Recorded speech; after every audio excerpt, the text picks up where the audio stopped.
Cümhuriyet tarixinin 1894-cü ilində avqust ayının əvvəlində Danabaş kəndində bir qəribə əhvalat oldu.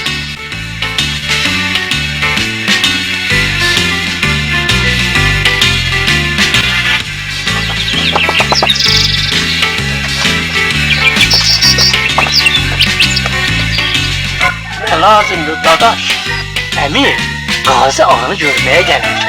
İşim var.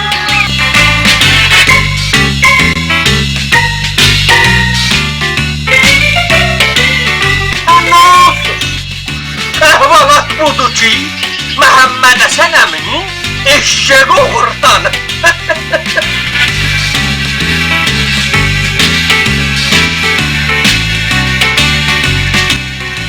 Gazi ağa, bir işimiz var.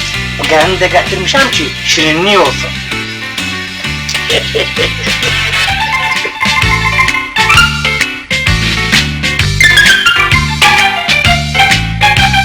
Ne olacak? Yekə kişisən. Xalqın eşeğini uğurlayıp getirip atmışsan benim çarban sarayıma. Nə eybi var? Siğə yaxşı. Çox gözəl, çox pakidə. Allah belə mübarək eləsin.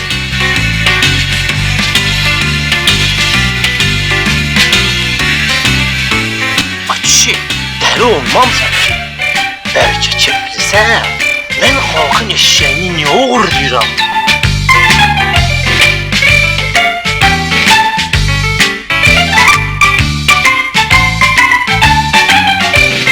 Xudayar bəy, Peyğəmbər haqqı məndə yoxdur. Ha, sənin başın neymə lazım? Özündə yoxdur, özgədən. Allah səni başda eləsin. Mənə bax, bu lazımdır bu. Gərəz onu bilmirəm. Gərək nə olmalı olsa, onu tapıb verəsən.